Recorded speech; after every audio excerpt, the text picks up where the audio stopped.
Bengals training camp news coming up next on the Wincinnati podcast. It's an exciting time to be a Bengals fan. I'm Ace. We got a special show as always. The voice of the Bengals. Dan Ford, Willie Anderson, Corey Dillon. The name of this thing is called Wincinnati, and I'm not going to stop. Talk to us about that roller coaster season. I'm still going to give you the same AJ. I'm going to work as hard as I can to be the best. Always working ever since I met y'all, boy. I got to get your top 5 receivers. Better, man. It was good. Watch out for us. Welcome to the Wincinnati podcast. I am Ace. He is Zim. Welcome into the show, Bengals fans. If you're new here, please feel free to hit that subscribe button. We appreciate that. Also, make sure to like this video. That helps other Bengals fans find us. We're available in all of your podcast platforms, whether that's Stitcher, Spotify, whether that's the Apple Podcast place. We are available there. Let's talk about it. Me and Zim, sorry for the late start. I was venting to Zim about some NBA basketball stuff. Bronny James is a Laker. I'm in shambles right now. I know that this is a Bengals podcast, but I am in shambles right now as it stands. But my man Zim, he's back from vacation. We just did a show last week where we were able to have Icky Woods on and talk some things. But now we got Zimmy back. So we're going to get into more Bengals-related topics. But before we do that, Zimmy, how was your trip, bro? You had a good relaxing vacation? Man, it was crazy. You know, I do enjoy traveling, but I ain't gonna lie, I was gone for a while, and I was at sea. I was on going to like a little island here and there. It takes a lot out of you. And then I went to it was my birthday, so everybody like, what is he doing? Happy birthday! For sure. Appreciate you. My dad, he had like a timeshare, so I had to go to mountains and stuff like 2 days ago. So like I've been just on this crazy whirlwind, and I feel like I'm so tired from it. So hopefully I can turn up, and I'm really excited. You know, I was telling somebody I love this break. I see you doing your thing with the basketball team and everything, and I love the break that we're getting from football. And I know that's so unlike me or whatever, but it is like, okay, maybe I'm getting older, but I'm like, all right, let me just decompress for a second, get all my thoughts together and everything like that. And then when I come back, like we just punching everybody in the mouth with it. So I'm pretty happy about it, and I'm excited to talk football. And it's a lot has happened since the last time I think me and you have been on. Nah, for sure. I mean, we were just talking about it before that. It's like while you were on vacation and we were kind of taking a little break, it's like a lot of the players were kind of doing the same thing. So Fashion Week in Paris, we saw Joe Burrow, Chase and them out there. Joe Burrow kind of got into some stuff with Vogue. So I know you kind of wanted to talk about him just, kind of being a fashion icon and a man of many talents in terms of on the football field, but also being a recognizable icon when it comes to fashion. A lot of people are always looking at what is Joe Burrow wearing, right? Like I personally know him just putting on my shirt, like it does crazy things. And so everybody's always waiting to see what Joe Burrow wears before the games. Now we're seeing him walk the runways and stuff like with Jettas and just a bunch of dope stuff. And not just him, like Chase seems to be into the fashion as well. He's got the GQ situation going on. So I know that fashion is something that you're into. A lot of Bengals fans might not know that, but you're also fashionable yourself. But what were your thoughts on just Joe Burrow and those guys being in that spirit with Fashion Week in Paris? Yeah, I try to be a little fashionable. I don't know. I think my parents, when I was younger, put a lot of brands and stuff in front of me. So one of the things when, like some of our early shows, I thought part of the lobbying, and I want to get feedback from everybody and what y'all think from this too, and you, especially you, Ace.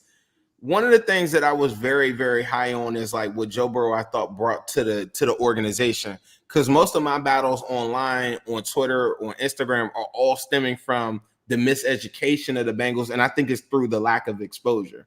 So early when Burrow was first getting there, I used to be like, bro, I want to go to the dentist's office. And that stack of magazines that be on the table, like when you're about to go to the dentist or whatever, I want Joe Burrow on that because I want it to be like this thing. I think that plays a part into it when you see it like more so, I think in basketball, like veterans getting, or Michael Jordan getting certain calls or Joe Burrow getting calls. And it's part of like this conditioning process that Joe Burrow is who I think he is. You know what I mean?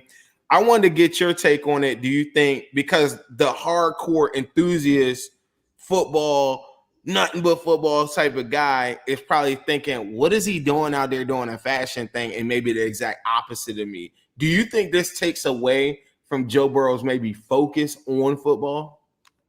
To me, I don't think it really does. I mean, I think, when it comes to fashion, especially a lot of these guys, whether you're talking about athletes, a lot of them actually participate in that world a lot, especially like when you think about like the NBA, like everybody's always looking to see what the pregame fit is, like what they're wearing and stuff like that.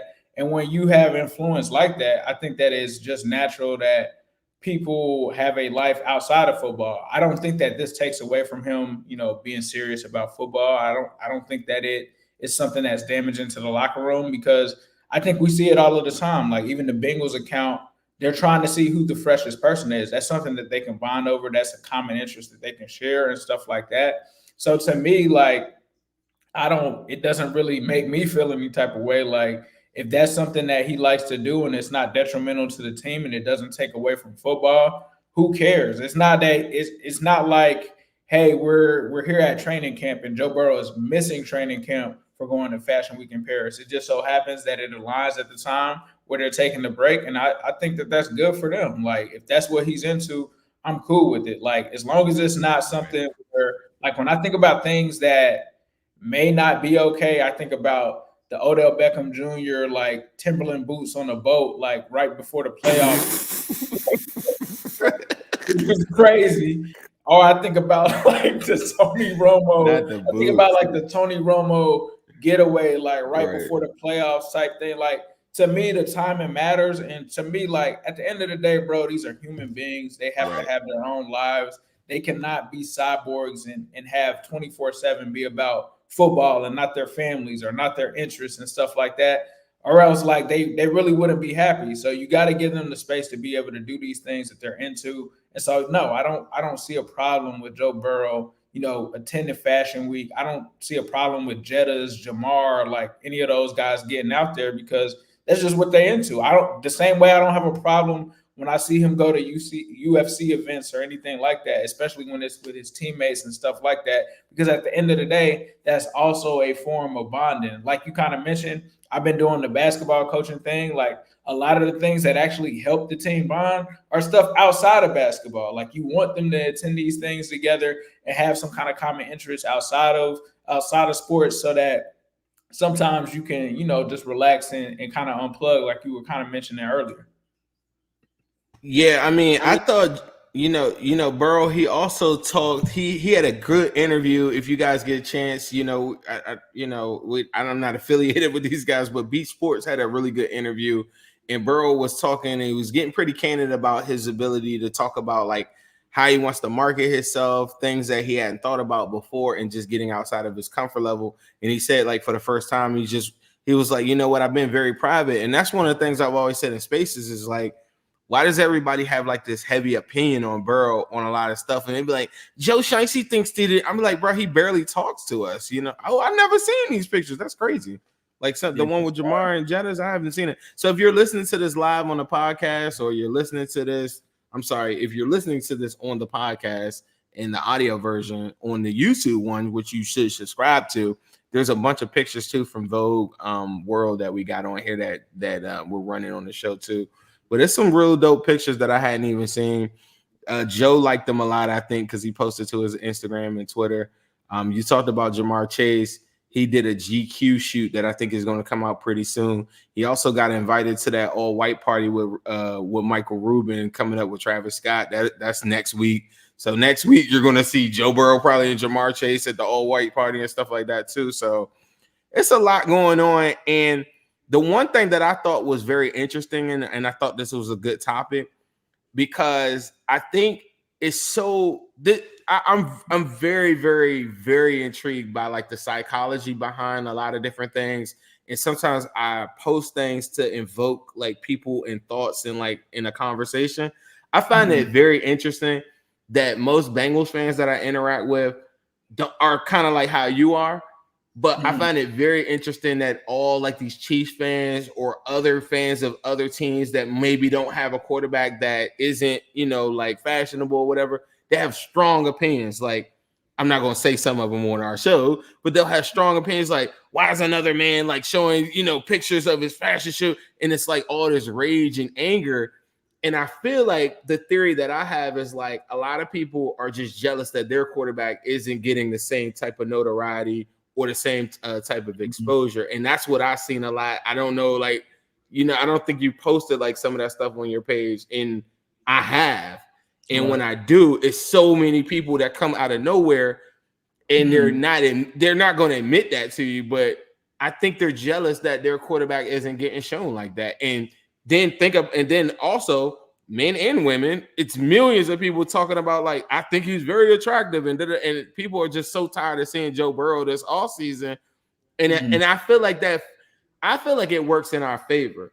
I think that the more popular Joe Burrow gets, the more people will side with us if we get screwed on a coin flip or different things like that. Because now all eyes are on us in some of those instances, and people are going to be like, well, you can't do that to Joe. Whereas like if we're just little, like they've been sweeping us to the side. Like when we get, whether it's an AFC championship game or anything like that, they just sweep it out to the side. Like, you just lost. But I mean, bro, there's some very questionable calls in that game. There's a lot of, what I'm saying? So I think, to me, that's like my version. I think that it kind of plays into our hand. I could be overthinking it, but I feel you. But I think about like when you think about Joe Burrow, right? And you think about that Super Bowl run, what do you think was like one of the most memorable moments from it? Because I'm gonna see if you think about what I'm thinking. Burrow with the Burrow pulling up right before not the Super Bowl outfit the day of, but the mink joint that he wore right before the Chiefs game. Like you're in the ballpark. You know what I was thinking? The post right after that game. What did the post say? What did the post say when it was Burrow evading the sack from Chris Jones? What was the caption on the post? Cartier's phrase like, I won't even peek at you. So he's letting you already know right there, like this is fashion, but this is also football at the same time. And he had the whole city of Cincinnati buying like fake Cartiers and And the funny thing about Cartiers is, if you from the Natty, that's what people in like the trenches of the Natty and stuff they wear Cartiers. Like we wear Cartiers and all of that. So. Like to me, he just is able to connect. But I do agree with you. I think most people are like not talking about a Lamar Jackson being there because he was there too, taking pictures of Wemby, looking like a midget compared to Wemby or a small person. And a crazy thing, just from a fashion standpoint, I know that it wasn't over the top Vogue like fashion. I actually thought that the Lamar fit was cool or whatever, but. The crazy thing is because these athletes are actually like you had Diggs on the runway, you had I seen other players too, but Burrow was, bro, he's out there with Kendall Jenner, the number, I don't know the number one supermodels and everything like that, but he's out there with the big dogs though. So like so people gotta understand. Not only was his first fashion show like not just a random, like most people get on there on a random fashion brand that they just like.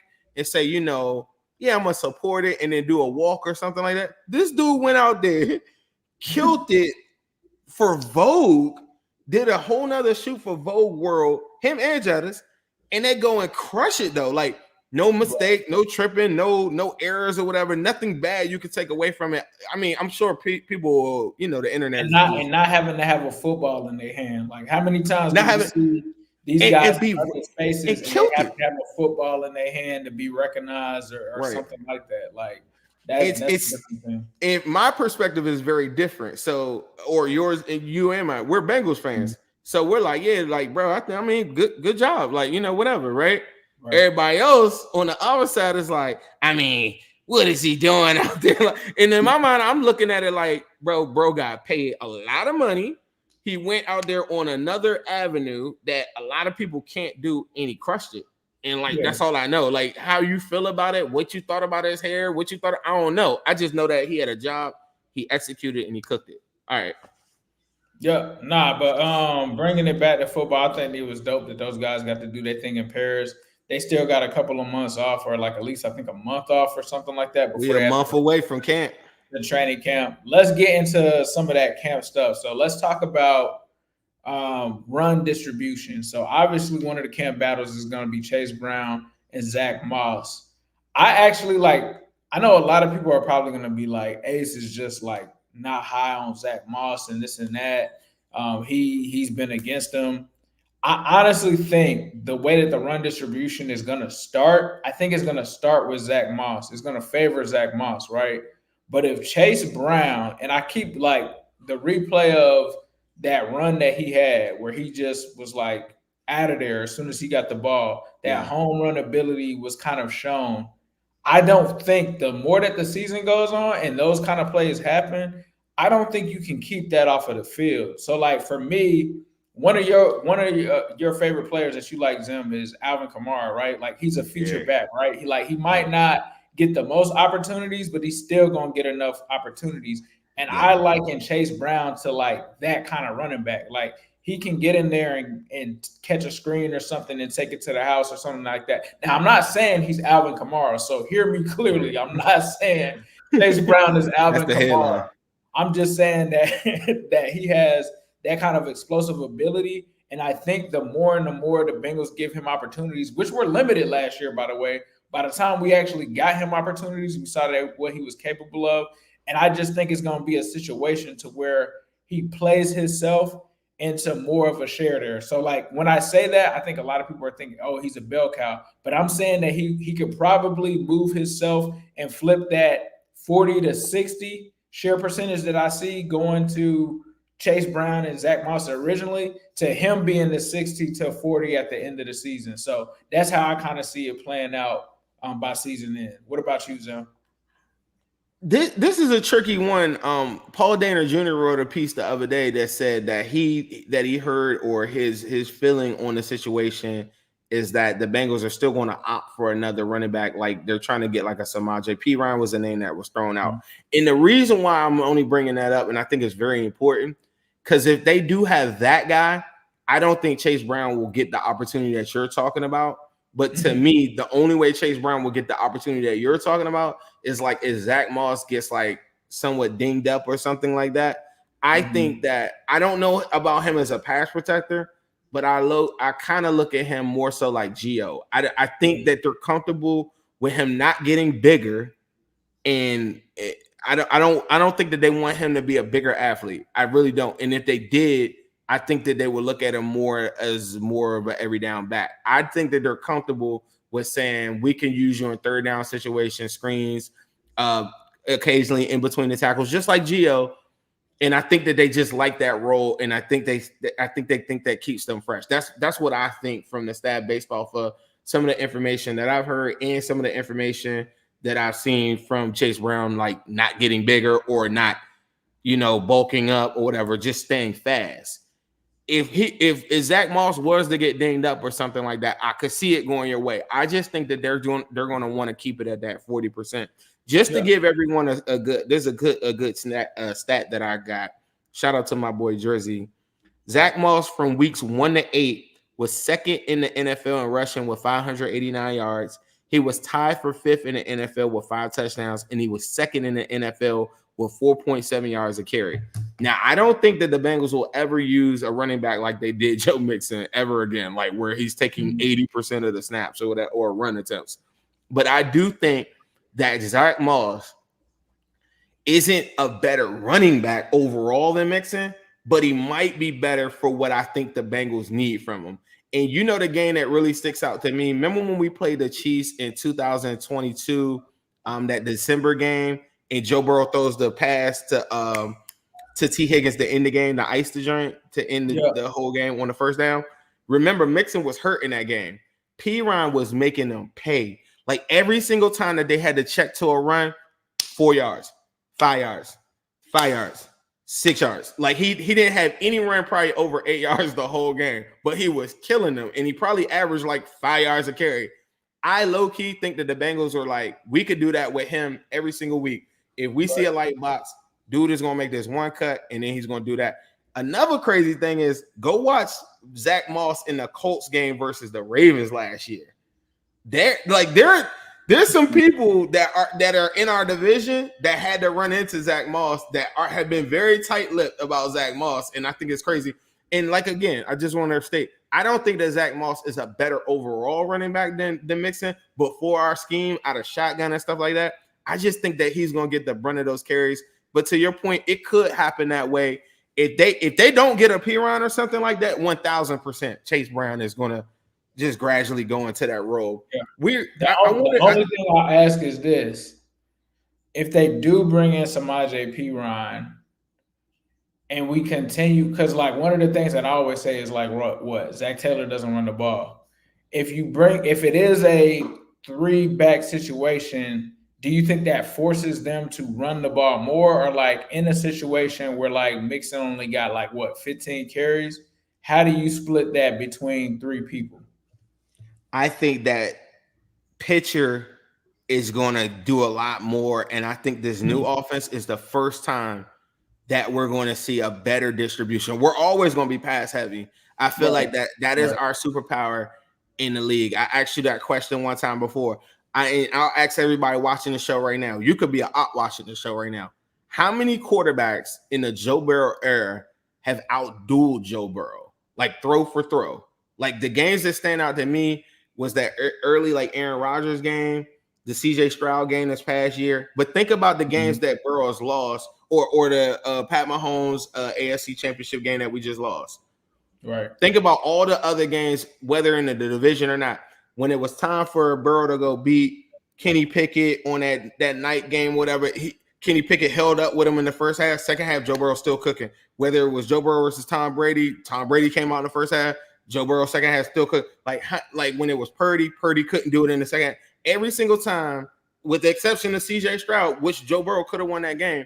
Every time a quarterback is faced to like out throw with him or whatever, even in the games that he's lost to the Ravens, it's like Joe Burrow led a game-winning drive at the very end, and then it's a minute and some left, and then Lamar runs or whatever. Like, you know what I mean? Like, there aren't that many performances that I'll use one hand. And I think that the Bengals are always going to be that in terms of the division. So a lot of times people say, I want us to be this. I think that this year is about them shoring up the short yardage stuff. I think it's about them being able to say on 3rd and 3, we're not throwing the ball. We can run that if we want to. Right. And that might be the difference to me. It doesn't mean that we're going to run heavy. And if you look at the Browns, they threw the 5th most in the NFL this past year, but you still consider them a rushing team. You know what I mean? Like, we'll see how they look this year, but that's how I don't think it changes our identity, but I think it puts us in some advantageous spots, and then we get a lead, you're running more. Is Chris Evans going to be on the roster? Because in that event, I think you do bring in a Samaje. I think that would pretty much spell the end for. Oh, that's it. That's it. Our boy Captain America. So do you think that's it? I don't know. I feel like it's turning into a situation where I kind of lose faith. I'm like, this is what, year 4? I'm not going in on the Captain America bandwagon anymore after we've seen this for this long. But I do think in the event that Samaje is there, I think that does spell the end for him. What about another guy? I think he has a better chance possibly than Chris Evans if the Bengals bring somebody in. But I think Jackson Carman, I think he's still going to be on this roster, bro. You think he's getting cut?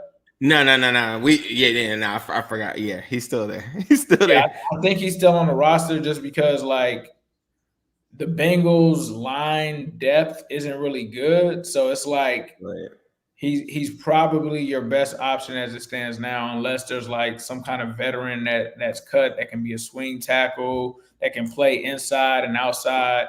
But like right now, as it stands, like, let me ask you this. I think we get that guy. Would you play Cody Ford over Jackson Carman? Like in the event that an injury happens, at guard or tackle? At guard or tackle? At tackle. I'm not a big fan of either one, bro. I'm gonna keep it 100 with you. Like to me, I would leave that up to the coaches because I think you would just be like throw Mims over at left tackle.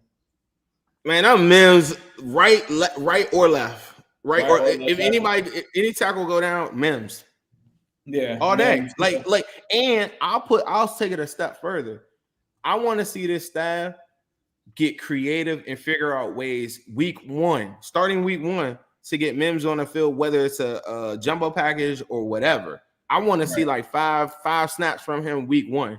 Like use him early on, get him acclimated, let him fill pads in the NFL. I just think he's so athletic. He's such a big player. It's too good to just be sitting on the bench. And that's the difference between them and like Cody Ford, solid veteran, doesn't have the athleticism of Jackson Carman, but Jackson Carman's too many mistakes. Maybe you get less mistakes. Cody Ford and Jackson Carman, I don't care. But Mims, give me, Yeah, for sure. So let's talk about some extensions, because the last time we were here, I don't think the Teddy Karras extension had happened yet. Bengals are able to extend him for another season. Let's talk about him and then possibly other extensions that could be on the way, because some people are talking about McPherson, possibly Mike Hilton. But starting off with Teddy K, I thought that it was a solid move because I feel like it gives the Bengals another season to go ahead and let his name is escaping me now, but the center that we drafted out of Miami. I really like him. Say that again. Matt Lee. I really like Matt Lee, but just in case Matt Lee isn't ready to take over, I feel like it gives him time to kind of learn the ropes from Teddy K and probably ascend. And it also gives the Bengals time to see what he looks like. And if Matt Lee isn't that guy, maybe they go and get another option. But I think it just adds stability to the offensive line. What about you? Yeah. I think you be in a rough spot. I think that the writing's on the wall. Bro, better learn what's the journal? He better learn what's the language? I don't know, Chinese. He better learn Mandarin. Yeah, what's bro that's terrible? Trey, golly, Ronnie James better learn Mandarin, bro. You're gonna be playing. Ronnie James about to get I gotta say that to the end. I'm sorry, Trey Hill. I believe. I'm sorry, but my mind is like all over the place. Trey Hill better learn, man. I feel like that writing on the wall for him is already there. So, like, to me, Matt Lee is like the guy. But imagine Teddy K getting into a jam, or you getting a jam somewhere, whatever. Like, he's very, very valuable right now. And I think then them solidifying it for the price point that he was at, excellent move. I think we're going to get into this later, but I think another guy is going to get added to this offensive line, though, or at least I hope so. For sure. I think the Bengals still need another player for sure. But for sure, McPherson, like, are we expecting him? I think that's a pretty reasonable expectation. I don't think the money's too much. Like, I don't think it's work. That's easy work. So Mike Hill, and I agree with you on this one. Like, and I think that you've been bringing this up a lot. Like, a 1-year extension for Mike Hill, and I think makes plenty of sense. It's just like Teddy K. It's just like Teddy K. It's just Teddy K. Like, you got to solidify it. You move Dax Hill to an outside corner, so he's not your slot corner. So, like, what is the actual plan there for the future? Like, unless Dax Hill's been playing good, but all I will say is we have to see him against actual receivers on the outside before we can declare that he's better than DJ Turner. That's the only way that I see it happening, is if Dax Hill is actually really good as an outside corner, and that pushes the Bengals into a spot where DJ could possibly play the slot and be possibly replacing Mike Hilton next season. That's the only way I could see them saying, like, we won't do an extension. But I don't see that. Like, that's like the optimist look at it. I think Mike Hilton, extending him is the way that you cover all of your bases, just like you said. It's just like Teddy K, like CYA for the slot position. And there's so much that Mike Hilton brings to the position that I think gets overlooked. Like, to be honest, I thought Mike Hilton was our best corner last season. Like, if you're going through all of them, all that, you're talking about impact, consistency. I mean, there were even spots where he played safety. Like, a lot of people weren't paying attention. There were some opportunities where Mike Hilton was lining up as a safety out there. And so the fact that he can do all of that just shows how valuable he is. And, like, I do the AFC North Talk podcast, they still miss Mike Hilton over there. Like, Steelers fans are just like, I can't believe, like, we don't have him. So, like, I think Bengals fans probably aren't looking at it that way now, but I think in the event that you lose a Mike Hilton, you'll forget about all of the blitzes and all of the small things that he's able to do that he brings to the game as a corner. I completely agree. I think Mike Hilton just came off one of his best seasons probably ever. Mike Hilton didn't allow a touchdown in the 2023 season. Mike Hilton is considered one of the top 5 slot corners in the NFL, like honestly. And I don't think that the Bengals fans really pay attention to it as much, but I think other teams pay attention to him a lot more.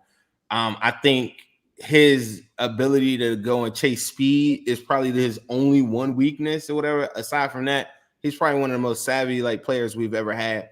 To me, I think a 1-year extension for him with some of the uncertainty on the outside is a no-brainer. Like going back to McPherson real quick, the average salary for some of the top kickers in the NFL are around $6 million on like a 4-year deal. Most of the guys like have Jake Elliott has a $24 million contract, 6-year average. Justin Tucker, 24, 6-year average. Matt Gay, 22, 5.6. I think that McPherson would be somewhere closer around that, probably be like the 3rd or 4th highest paid kicker in the NFL.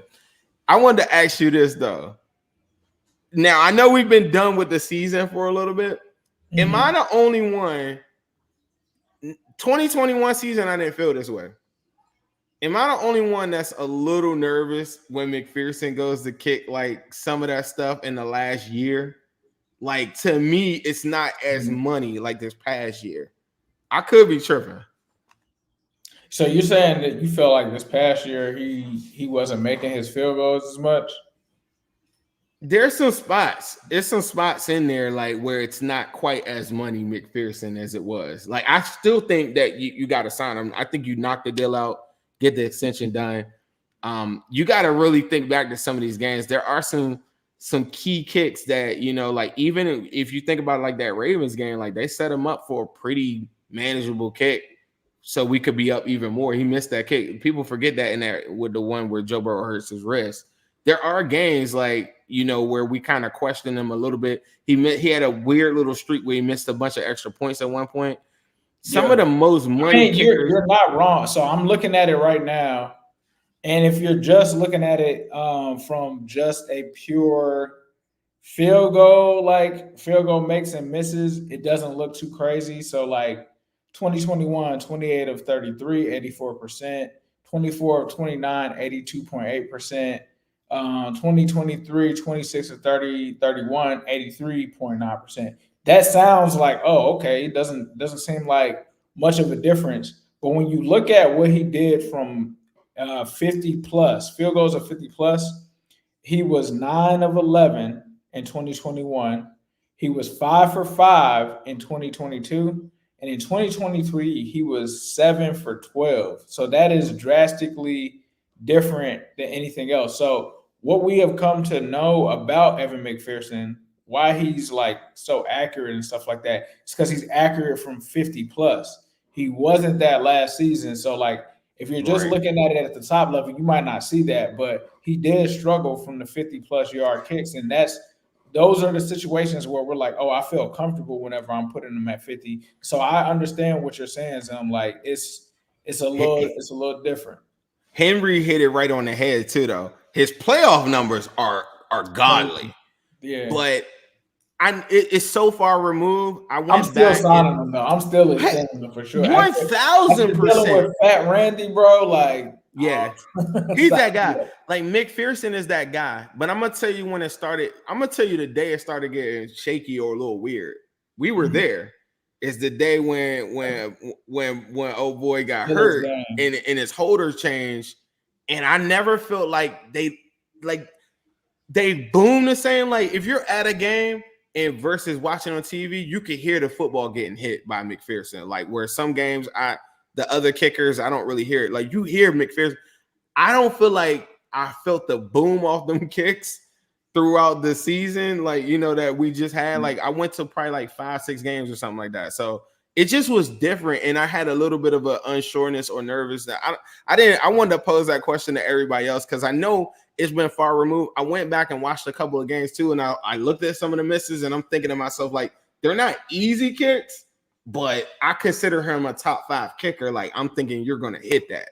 Right. And like you said, though, you sign him. you thank God you don't got a fat Randy or whatever, but it's something to keep an eye on though. I just don't know if he's quite as money as I thought. I think early on after that playoff run 2021, everybody was thinking like whatever. I'm thinking Justin Tucker, like we're not missing But nothing. I'm gonna be honest, Justin Tucker was off last season. Yes, he was. He was off, but I completely agree with you. Like, hopefully, if he signs that extension, he returns to that form, like you said, 2021, playoff run in 2022 a little bit. But T with his extension, obviously he's coming in early to camp, so we kind of missed that over the last couple of weeks. So he's actually signed it, so that means that he's coming in. The Bengals were a little. I felt like they tried to trick us a little bit. They were like, he agrees to a 1-year extension. I'm like, okay, like like the wording on that was a little funny. Do we still think that is possible though? Because this does get him in early to camp. They do know what the Jamar situation and numbers could look like now. This is a situation where they could all sit down. Like, Jamar is on record of saying that, he'll try to make it work for T if they could try to keep him. Do you think the possibility it has increased, or like, what are your thoughts on that with T coming in early to camp? Now, this isn't from any sources or anything like that, but just your general thoughts on it. There we go. Hey, can I say this? Somebody threw me a curveball to what I'm about to say, though. I'll tell you this. I was just telling you off air, my stepfather, he's an NBA agent. I follow like a couple agents. I have some good contacts and stuff like that too. I don't know of any agent that would tell their client at this step to go to camp on the tag, right? And how that plays a part, this is a theory that I was thinking, or I was just maybe believing off the scene. I think this maybe isn't a TJ Watt situation, but I think he might have said, look, I've done everything that you asked me to do, Mulligata, everything, whatever. I need to get on page with Burrow, and I'm going to just go out there, and I'm going to take my faith, and we're going to go out there, and we're going to do it. And I think, to me, and I'm speculating, I think this might be the first time that I think he's just said, no, I'm going to do what I want to do at this spot. When I think that the Bengals should pay me long term. I think they should do all these different things. I listen to what you're saying, but I can't imagine David Mulligata saying, yeah, bro, sign a tag right now. Don't miss no days in training camp. Go straight out there and risk it all. Because the other side of this, that, as much as I think the franchise tag is good for both parties, I'm not trying to glorify the tag. I think the better solution is getting the deal done. But I've also talked about how if he were to get injured and he had a 50+ million guaranteed, how I think Bengals fans would react. I think they would cry. I think on Twitter they would just be in shambles and be like, why did we pay him? So for everybody, it's like, bro, you got to pay him.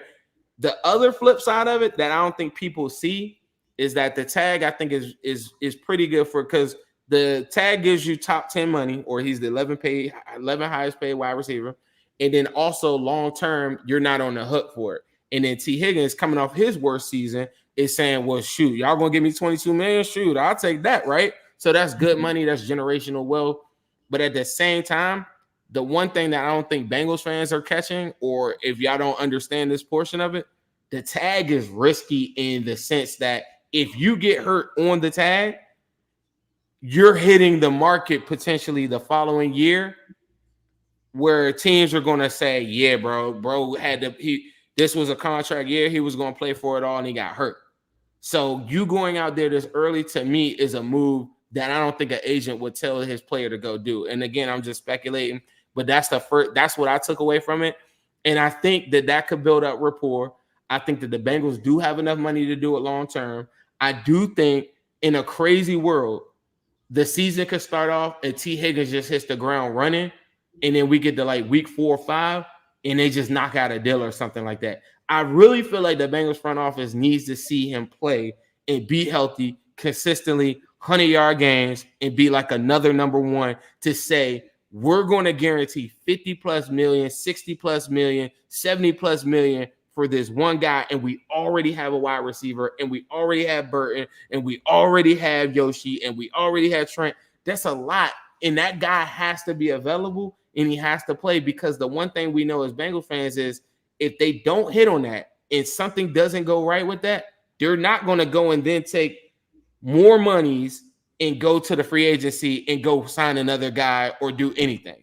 Y'all know that. Y'all know that when it gets to the deadline, we're gonna be like, why didn't they trade for nobody? Why did they put in no waiver claims? Y'all know that they're not gonna spend the money if Bro got hurt. So from the Bengals standpoint, they're like, if we pay that money, it's gotta hit. Whereas the Jamar Chase one is a little different. And say he get hurt, you like, man, I don't care. I still got 6-7 more years of prime Jamar, and he with Burrow. You know what I'm saying? It's just a little different. You can make the argument for T, but the history of injuries throughout T, even T's rookie season, isn't as clean. So it's a tough pill to swallow, I think, for the Bengals front office, whereas a front office like the Eagles is like, and the Eagles is a little different because the contracts line up a little bit different. I think that their philosophies and their way to pinch and get every little single dollar and make all these moves, they'll be all right. The Bengals won't be all right if T were to get a guaranteed contract, and then that's just what I was thinking, and I know I said a lot, but no, you're good. It is a bit risky in that sense for both parties, especially T Higgins going out there at the beginning. I think it's dope, but it is risky. Yeah, it's gonna be a lot of the storylines that are gonna be going into this camp. Burrow coming back, T situation. It was announced as well while we were on break. The Bengals, the AFC North the AFC North is gonna be on Hard Knocks, so they'll be following the Bengals. I think that that's dope that they're following the division. Obviously, we're gonna be more interested in just the Bengals, but I think the dope part about it, and kind of the weird part though, is because a lot of us don't play each other early in the season. Like, we're really not gonna play a lot of the other division rivals until like later on in the season. But I would just like to know and hear what is being said from like both sides behind the scenes. Now we kind of had to access, like, we kind of get it here and there off of IG stories, and like with Tyler Boyd telling them boys to, get back on the buses and clear it and all of that. And then we get, Roquan or whatever last year with his biases. Like, I'm ready to see all of that in real time, like what's going on behind the scenes. So I think that part of it would be dope. And it would just be dope to win the North in a year where everybody's on Hard Knocks. Like, that's fire. You know that the last two times, that's what happened to the Bengals. Did y'all know that? That the last two times that the Bengals was on Hard Knock, they won the division. Now, like, I thought that was very interesting that you said that, because I hadn't thought about this. So you think that on Hard Knocks, they're going to ask other AFC North opponents, or they're going to talk about other AFC North opponents? Because, see, in my mind, I think that they're all just singular entities, and then they'll just figure out a way from a producing standpoint to get them all together. You think that there will be dialogue? Oh, yeah. When they play each other, there's definitely going to have to be some dialogue. Like, I just think the North, like, I think the teams hate each other, bro. Like, yeah. I really think the teams hate each other. I think even if you got, like, the Browns playing the Ravens, like, I think it's gonna be some trash talk, bro. I think it's gonna go there. I mean, I think back to like all of the situations, like even when there would be times where they would have like the camps where they would intertwine different teams in one camp, like it would get spicy then. So like, I just feel like it's gonna get spicy, bro. Like, you gotta talk. You can't like talk your stuff on the field and not talk it in front of the cameras. I don't think people will respect that if you can't keep the same energy on both. And you got to think about it.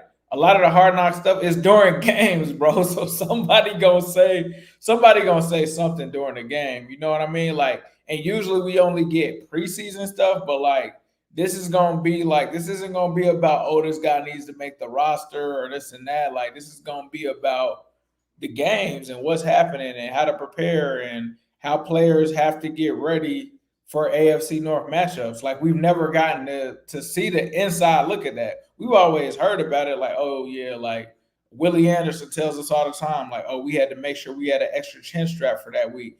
Now we're gonna actually get to see that. But yeah, these teams don't like each other, bro. I'm guaranteeing something is said when the Bengals play the Ravens. Oh yeah, it's gonna be something said on. Oh both sides. Yeah. Okay. Cool. Yeah, I was just thinking throughout the weeks, like when they're not playing each other. Oh, when You they're know, not like, playing each other, no. like I you're don't, not I gonna don't get think the okay. focus would be on because they play each other so late. I don't think the focus is gonna be early in the season. Like, oh Bro, yeah, we like the Steelers is trash. Like, nah, I don't think they're gonna. I don't think it's gonna be like that until they get to those games. and the crazy thing about it for us, you know, you already do your AFC North talk. This upcoming Yeah. season, I guess this is like me giving a quick little shout out. I'm gonna be doing my first AFC North, you know, show. So like the content and the snippets and all that stuff, whether it's Twitter or Instagram, are going to be insane. So I'm really, really interested in that. Part of me though feels like, and I think when I first heard the news about us being on, or the Bengals being on Hard Knocks and the Ravens and all the teams being on Hard Knocks, it was like this, man, F them. I don't like none of them teams. I don't want to see it. But from a strategy standpoint, and then being able to talk football and be able to talk to them about their teams, I do think I am going to get under their skin because I'm going to be able to tell them things that I've noticed directly from camp that they can't deny because we now all have the footage. So from a strategy standpoint, I love it. You'll also get intel on different things. And I think from a fan standpoint, it's really dope too, because you could call out different things based off of observations that we've seen in Hard Knocks. So I do enjoy that part of it. I do think that the hype of Rashard Bateman and like potentially like I don't care for, like I don't care like what y'all doing. That's the part that made me like, bro, I done heard that before. I done heard the Browns is going to do it. I done heard that, like, get you off my screen. I done heard that the Steelers is going to, you know, you ain't did nothing since it's like, like that's where that dog comes out of me. And I'm just like, oh, that's the part that people hate me on Twitter for. It's like, I'm gonna start getting, I'm be like, bro, you haven't done this since 15, you haven't done that in 15 years. You haven't won the Super Bowl in over a decade. That's the part that's going to come out because then the storylines start to get exhausting. And then and one thing that's going to irritate me, I'm going to point out, and I know that they're going to do it. I'm going to point out how they showcase certain things or how they present the Bengals versus how they present it for the Steelers. So if somebody has a bad throw or something, like they do this during telecasts and whatever, because I am a very critical thinker. But sometimes like they'll have a throw or like say it's a big hit. Oh, that's the Steelers way. They're playing tough football. You know, whether it's Sam Hubbard, whether it's Trey Hendrickson, they get labeled, oh, that was dirty and stuff like that. Or like, you know what I mean? Like, even if you go back to our 2015, but I just noticed that's how people kind of view us. They don't really view us or show us in the same light sometimes. And that irritates me. So I'm very interested to see that part. But initially I was like, man, F them. But now I really do think it is going to be dope. And I do enjoy talking about the Bengals on the football field. We're in the offseason. We talked about Vogue and all that stuff like that. That's cool. Handle your business, get your bread. But we like football. Like let's be clear. Burrow playing in the preseason? What you think? I don't think he is. I don't think he touches the field. I think they give him a couple series. Let me ask you a follow-up question to that. Mm-hmm. How important is it that Joe Burrow plays in the preseason? And anybody in the comment section, you all tell us, how important is it for Joe Burrow to play in the preseason in the 2024 season? Let me look up something real quick because I'm in off-season mode. EA told me this the other day too. I need a refresher real quick. So we're going to kick the season off against the Patriots. I think it's important for him to play. Like I think people were gonna think, oh, it's the Patriots, is this and that. Nah, it's Gerard Mayo as the coach, and we already know that he was a great defensive mastermind. So I don't think that's a situation where you want to come in with a Joe Burrow that hasn't taken a snap against, you know, a defensive-minded head coach. We don't know what his system is going to really be.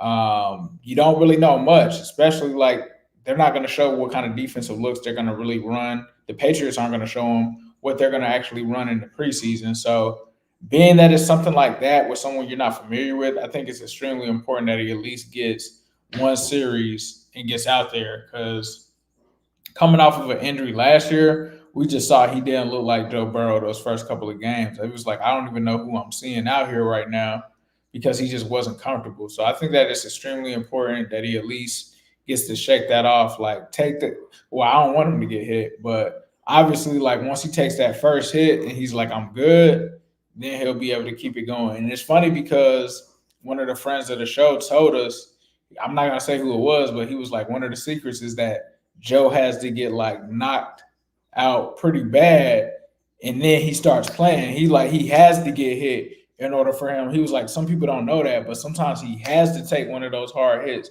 in order for him to get up and wake up and get it going. So I think it's very and vitally important that they go out there, because we've seen just too many times where this team starts slow. And I don't think we can afford for that to happen at the beginning of the season. So I would like to see them in there. I think our guy Diddy is on Twitter actively tweeting the Bengals every day. Like this might be like day 25 of Diddy asking the Bengals Twitter account moderator to make sure that the Bengals play the starters in the preseason.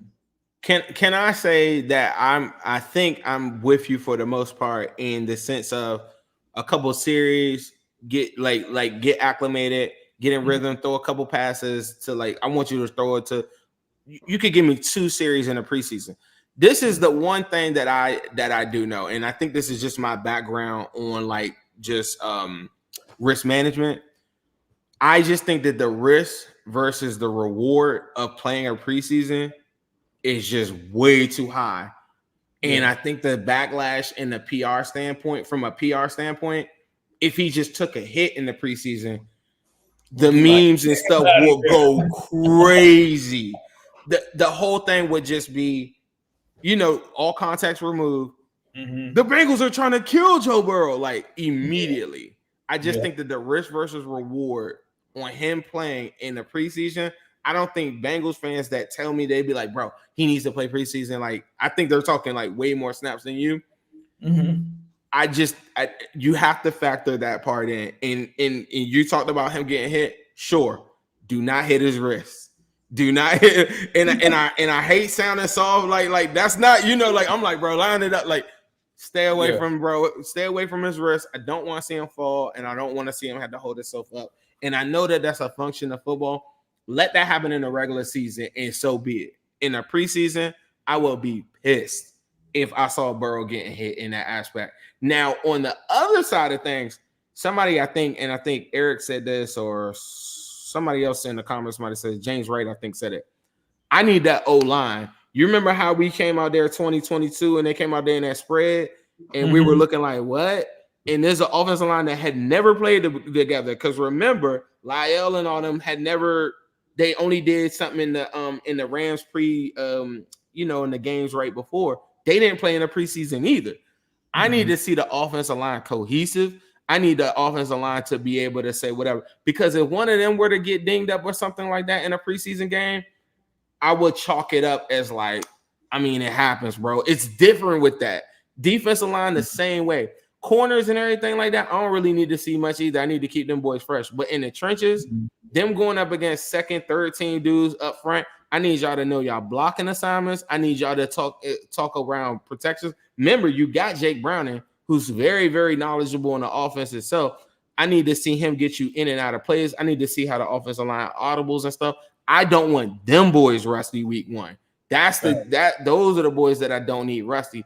Burrow, somebody said, yeah, he'll be fine. I'm with you. Play him a couple series, but I'm handing the ball off. I'm throwing a screen, and I'm maybe throwing one route that's beyond 5-10 yards with Burrow. Aside from that's it. But I need to see them big boys up front get cohesive. I want to see Sheldon Rankins in the middle doing a stunt. I want to see him doing a stunt with BJ Hill or working something off with Hendrickson in the preseason and just getting on the same page.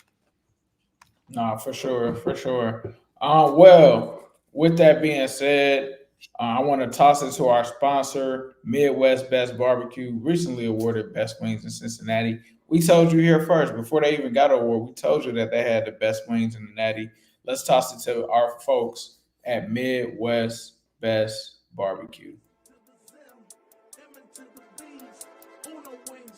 Wings and them CTVs. Midwest Best is the place to be for curing wings. Midwest Best is the place to be for curing wings. It's the AC to the Zim M into the B's. Uno wings, Jeep on wings, and them CTVs. Midwest Best is the place to be for Q&A wings. Midwest Best is the place to be for Q&A wings. Say what up to Jordan Battle. We be going to battle. Intercepting balls like CTV did on Seattle. Putting 6 up on AZ. Juice gang amazing. Make sure you come get these wings. The Zim stay blazing. And T-Game be smooth as ice. Jamal making DBs fold. TB got big levels. And now you already know. Hits are pretty for Uno wings. Cam got the new wings. We call them CTBs. Only at MBs. Nation to the Zim. M into the B's. Shout out to Midwest Best Barbecue. Some of the best barbecue that you'll ever have. Some of the best wings you'll ever have. So be sure to hit them up. 669 Justice Court in Loveland, Ohio. Let them know Ace and Zim sent you. We appreciate you guys supporting Midwest Best. Shout out to Jerry. She ended up tweeting me that she went by Midwest Best. Cop some of that queso with the brisket in it. Like, there's all kinds of things that you can get at Midwest. I would probably say G-Funk wings. Like, if you really want Uno wings, CTV wings, G-Funk wings, whatever you want, Midwest has got it. It's amazing food, amazing people, diehard Bengals fans, even greater people. So definitely be sure to check them out. 669 Justice Court in Loveland, Ohio. Zim, before we get out of here, anything that you want to talk about? Nothing much. Shout out to Bronny James, making his dreams come true, playing in the NBA, being a Los Angeles Laker. I know Ace is pretty excited about that. You got any words for Bronny? Do you have any words? Shout out to Bronny, man. Shout out for filling your dreams and your dreams coming true. But my dreams of the Lakers winning another championship is not about to come true with Bronny James on the team. And I'm going to say it on record now, man. He's going to get playing time. He's getting playing time. It's happening. LeBron, the GM James, the head coach James. Like, JJ Redick is a rookie head coach, so it is what it is. It's going to be another long season for us Lakers fans. Bronny ain't getting no burn, bro. Right. If Bronny starts more than 3 games in the NBA season this upcoming year, I'm gonna do over. Give me the over right now. LeBron James is talking to him right now. Like, how about this? In the comment section at the end of this video and YouTube, y'all give me a good bet that me and Ace could do live on the show. If Bronny James, I'm taking the under on starting. Over. I'm taking the under. LeBron's son is playing. All right. Will you give me 5? Will you give me 5 games? Yeah. LeBron's son is playing. You're saying that he just has to play 5 games? No, start. Start 5 games? Yeah. No, he's not. I don't know if he's starting in an 82 game season. I don't know if he's starting now. Is he gonna start one game? Starting one game? It probably be at the end of the season. We could do all right. Let's do 2. Let's meet in the middle and do 2. I'll do 2. 2 is bro. This is tricky. 5 games is a lot. I'm gonna tell you what could happen. Y'all could be so out of contention, and they just starting anybody at the end. I don't like that bet. It gotta be at like halfway point. 5 games. I give you the under 1 game. I give you the under 1. I give you 1 game before the All-Star break. 1 game before the All-Star game that he starts? I'll take the under. He never starts. I'll take the over. Bet. Right, so He's starting. So y'all, hold up. So we don't even know we betting, but we're gonna let the fans in the comments at the end of the video. Make sure y'all comment, like, subscribe. Tell anybody that you know. Think of a bet that me and Ace could do or whatever on there. It just let us know, and then on the next show we're gonna talk about the bet. But Bronny James. Make sure you guys follow Zim at Zim Hude. Follow me at New Stripe City. Follow the Wincinnati Pod at Wincinnati Pod on Twitter. Make sure that you like, subscribe, and let's get your comments too. What do you guys think about the Bengals situation, the Vogue situation? You know, who's going to get cut? Some of the topics that we talked about. And do you think Bronny James is an NBA player? Because I don't think he is. But we'll get into that. Into more Bengals topics. Keep watching and supporting the Wincinnati podcast. We appreciate y'all for rocking with us. And we're going to see y'all next episode. It's an exciting time to be a Bengals fan. I'm Ace. He's Zim. We got a special show as always. The voice of the Bengals. Hello, world. Ford, Willie Anderson, Corey Dillon. The name of this thing is called Wincinnati, and I'm not going to stop. Talk to us about that roller coaster season. I'm still gonna give you the same AJ. I'm gonna work as hard as I can to be the best. Always working ever since I met y'all, boy. I gotta get your top 5 receivers. Better, man. It was good. Watch out for us.